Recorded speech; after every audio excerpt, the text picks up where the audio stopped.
உறவுகள் அனைவருக்கும் அன்பான வணக்கங்கள். பல்லவன் வந்து சேரனை பெருமைப்படுத்தணும் அப்படிங்கிறதுக்காக ஸ்டேஜுக்கே கூட்டிகிட்டு போயிட்டு சேரனையும் கூட்டிகிட்டு போயிட்டு, இவர் என் அண்ணன் இல்லை, எனக்கு அப்பா மாதிரி, எனக்கு அப்பா அம்மா எல்லாமே வந்துட்டு என் அண்ணன் தான். ஸ்கூலில் வந்து பேரண்ட்ஸ் மீட்டிங் நடந்தால் கூட என் அண்ணன் தான் எனக்காக வரும். அதே மாதிரி குழந்தைங்களுக்கு அவங்க அம்மா சாப்பாடு கொண்டு வந்து ஊட்டி விடுவாங்க, ஆனால் எனக்கு என் அண்ணன் தான் சாப்பாடு கொண்டு வந்து ஊட்டி விடும். இப்படி எல்லாமாவும் இருந்த என் அண்ணனை ஏதோ ஒரு சூழ்நிலையில் நான் கஷ்டப்படுத்திட்டேன். அந்த கஷ்டப்படுத்தினதுக்கு தண்டனையாக வந்து என் அண்ணன் என்கிட்ட பேசுகிறதையே விட்டுருச்சு. அதோடு நான் வந்துட்டு ஏதாவது ஒரு பெருமைப்படுத்தணும் அப்படின்னு சொல்லி தான் நான் இப்படி ஒரு விஷயத்தையே பண்ணேன். ஆனால் ஸ்போர்ட்ஸில் வந்துட்டு நான் எவ்வளோ எஃபோர்ட் போட்டு அதுக்கான ப்ராக்டிஸ்லாம் பண்ணி அப்படிலாம் இருந்தால் தான், அந்த எண்ணத்தோடு பண்ணால் தான் பண்ண முடியும் அப்படின்னு அவங்க சொன்னது மாதிரியெல்லாம் நான் நினச்சி பண்ணலை.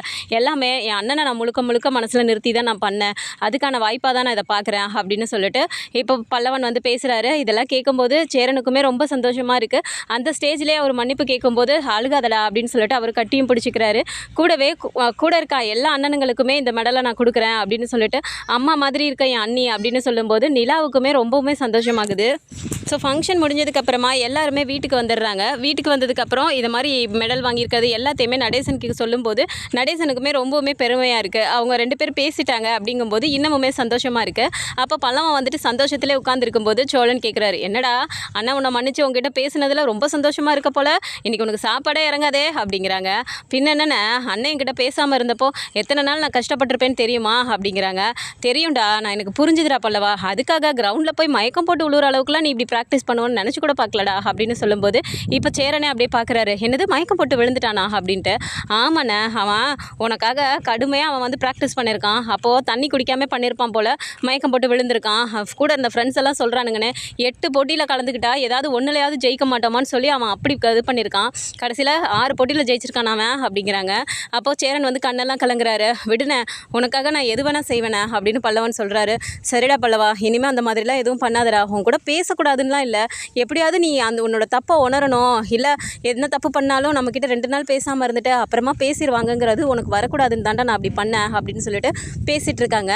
அதுக்கப்புறமா பார்த்தா சேரன் வந்துட்டு அப்புறம் அனீஷ் சொன்ன அந்த விஷயம் வந்துட்டு அவர் மைண்டுக்குள்ளே ஓடிட்டே இருக்குது. சந்தாவை கூட்டிகிட்டு வர சொல்லியிருக்காங்க அப்படிங்கிறது வந்துட்டு அவருக்கு ஒரு மாதிரியே மனசு கஷ்டமாக இருக்குது. ஸோ கிச்சனில் அவர் ஒரு மாதிரி நின்றுட்டு இருக்கதை போயிட்டு பாண்டி பார்த்துட்டு, என்னென்ன ஏன்னா இன்னமும் ஒரு மாதிரி இருக்க, பல்லவனை பாருண்ணே எவ்வளோ சந்தோஷமாக இருக்கான் நீ பேசிட்டேன்னு, நீ என்ன ஒரு மாதிரி இருக்க, சந்தா வீட்டில் திரும்ப ஏதாவது பிரச்சனையா அப்படிங்கிறாங்க.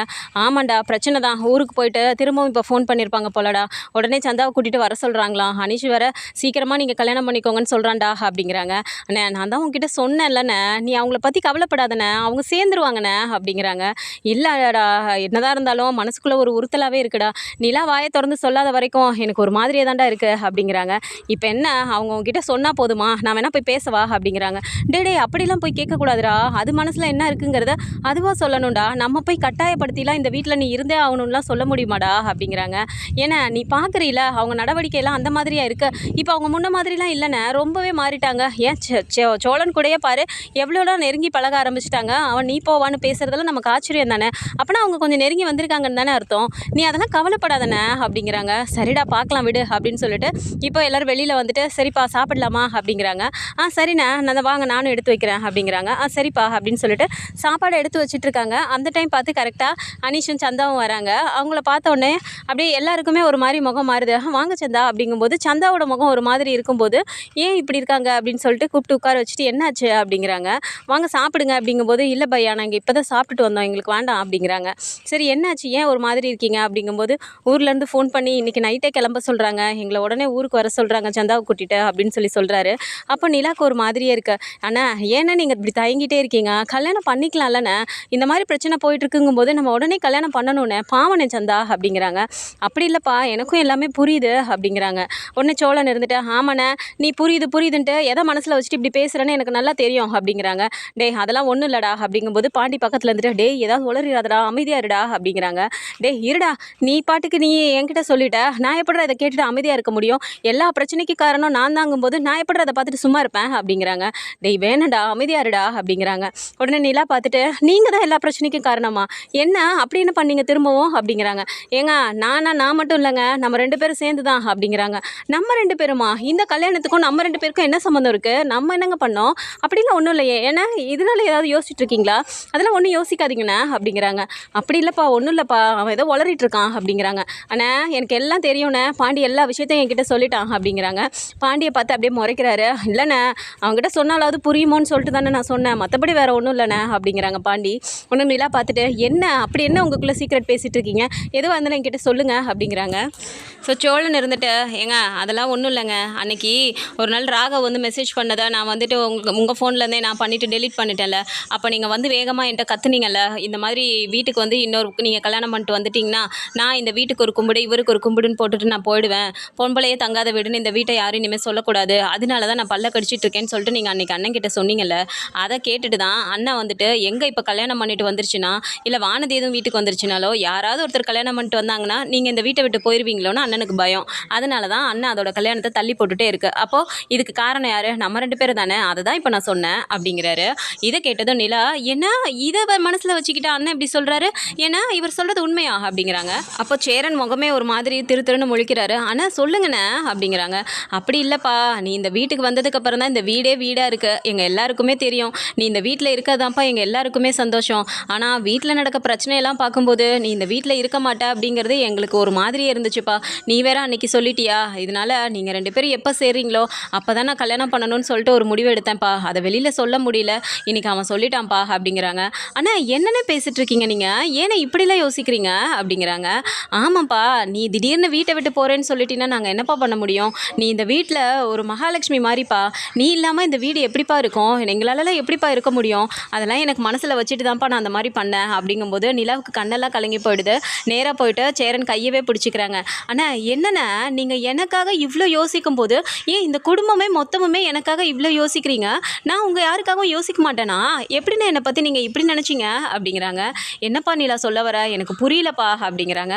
ஆனால் நான் இந்த வீட்டை விட்டு போயிடுவேங்கிறக்காக தான் நீங்கள் கல்யாணம் பண்ணாமல் இருக்கீங்கன்னா நான் இந்த வீட்டை விட்டு போகலை சரியா, இப்போ உங்களுக்கு சந்தோஷமா, நீங்கள் கல்யாணம் பண்ணிக்கோங்கண்ணே, பாவண்ணே சந்தா அப்படிங்கிறாங்க.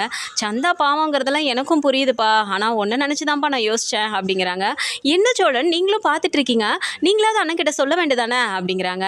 ஏங்க நான் போய் பேசுகிறேன்னு தாங்க சொன்னேன், இதோ பாண்டி தான் இருந்துட்டு நீ போய் ஏதாவது பேசி பிரச்சனையை பெருசாக்கிறத, நீ போய்ட்டு கம்முன்னு இருடான்னு சொல்லிட்டாங்க, அதனால தான் நான் அமைதியாக இருந்துட்டேன் அப்படிங்கிறாங்க. எது அமைதியாக இருந்துட்டீங்களா, இந்த பிரச்சனை உங்களுக்கு தெரிஞ்சிருக்கு, அப்போ என்கிட்டயாவது சொல்லியிருக்கணும்ல, இதுதான் சோழன் உங்கள் பிரச்சனையே, உங்களுக்கு ஒரு விஷயம் தெரியுது அது வந்து பிரச்சனையாக இருக்குன்னு தெரிஞ்சாலும் அதை ஏன் நீங்கள் என்கிட்ட சொல்ல மாட்டேங்கிறீங்க, அதை என்கிட்ட சொன்னால் தானே நான் அதை வந்து ஒரு கிளியர் பண்ண முடியும், ஏதாவது ஒரு முடிவெடுக்க முடியும். இதோ இப்போ அண்ணன் இதை மனசுலேயே வச்சுட்டு இத்தனை நாளாக இப்படி பண்ணிட்டு இருந்திருக்காரு, அது அண்ணனுக்கும் எவ்வளோ கஷ்டமாக இருந்திருக்கும், இதை அன்றைக்கே என்கிட்ட கேட்டிருந்தா நான் சொல்லியிருந்திருப்பேனே அப்படிங்கிறாங்க.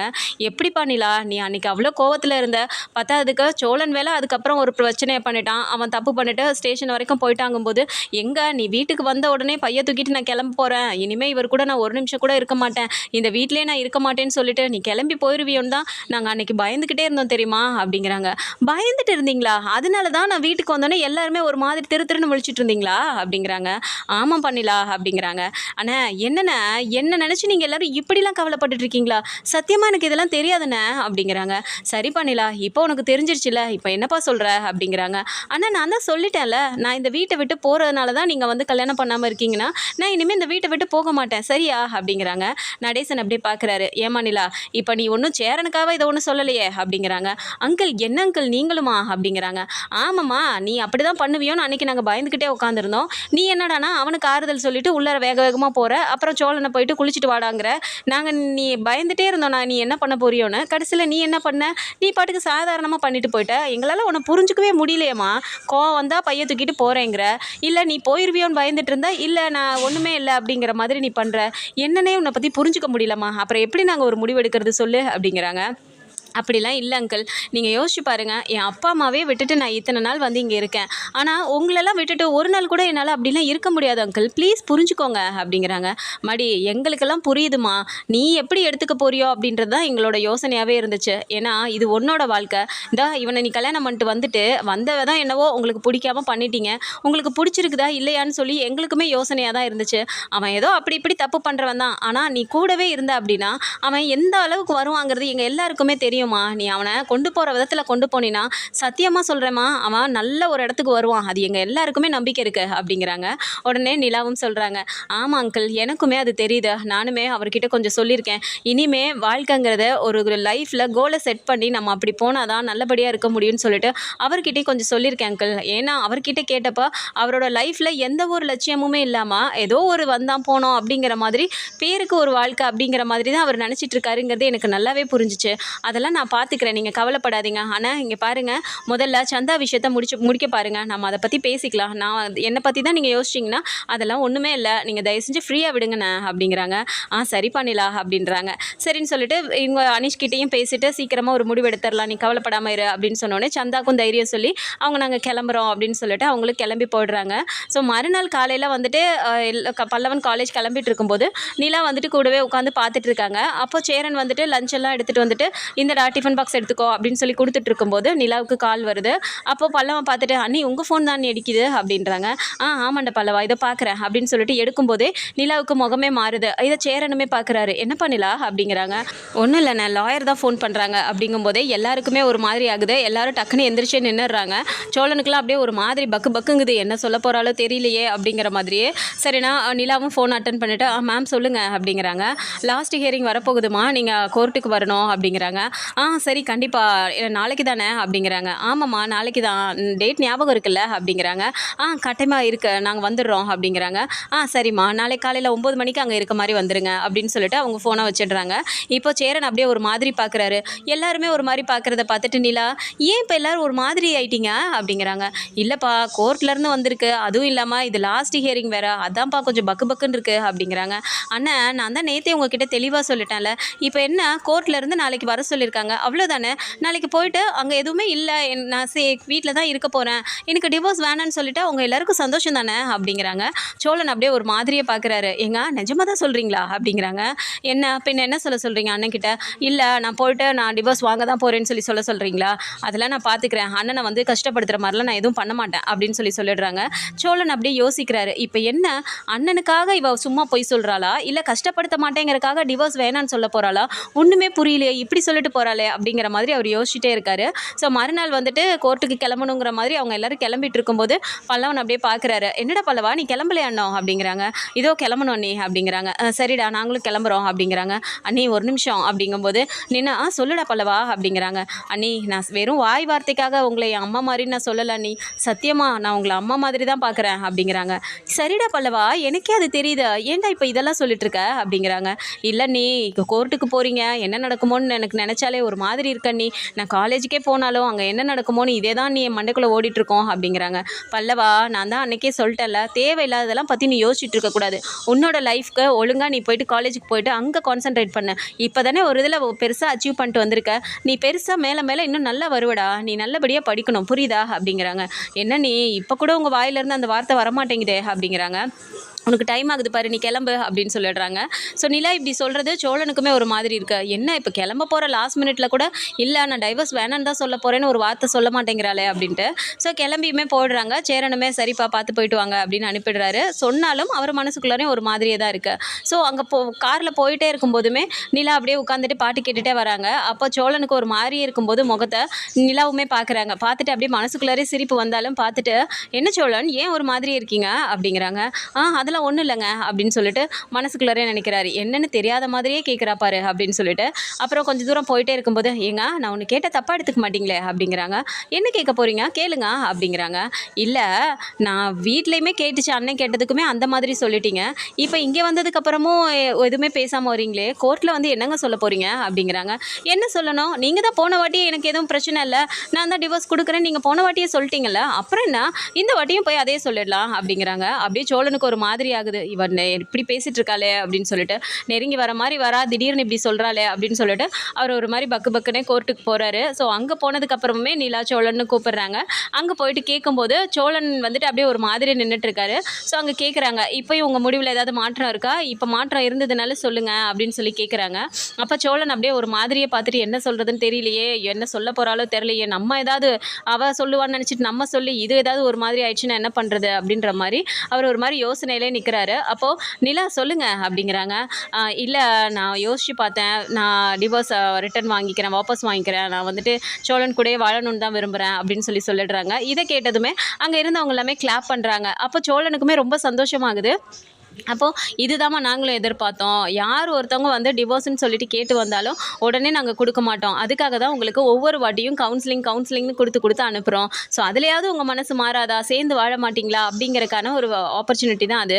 பரவாயில்லம்மா, நீங்கள் புரிஞ்சுக்கிட்டீங்க, நீங்கள் சேர்ந்து வாழ்கிறீங்க அப்படின்னா சந்தோஷம் தான் எங்களுக்கு. நீங்கள் தாராளமாக சேர்ந்து வாழலாம். இந்த கோர்ட்லேருந்து உங்களுக்கு அந்த டிவோர்ஸை வந்துட்டு நாங்கள் வாபஸ் வாங்குற மாதிரி பண்ணிடுறோம் அப்படின்ற மாதிரி அவங்களும் சொல்லிடுறாங்க. ஸோ வெளியில் வந்ததுக்கப்புறமா சோழனுக்கு சந்தோஷம் தாங்க முடியல. காரில் ஏறி உட்கார்றாரு. அங்கே உட்கார்ந்த உடனே சோழன் அப்படியே சிரிச்சிட்டே இருக்கும்போது, என்ன இப்படி பல்ல காட்டிகிட்டே இருக்கீங்க அப்படிங்கிறாங்க. ஏங்க கோர்ட்டில் வந்து இதுதான் சொல்ல போகிறீங்கன்னு காரில் வரும்போது என்னை கேட்டல, அப்பயே சொல்லியிருக்கலாம்ல அப்படிங்கிறாங்க. என்ன சொல்கிறீங்க அப்படிங்கிறாங்க.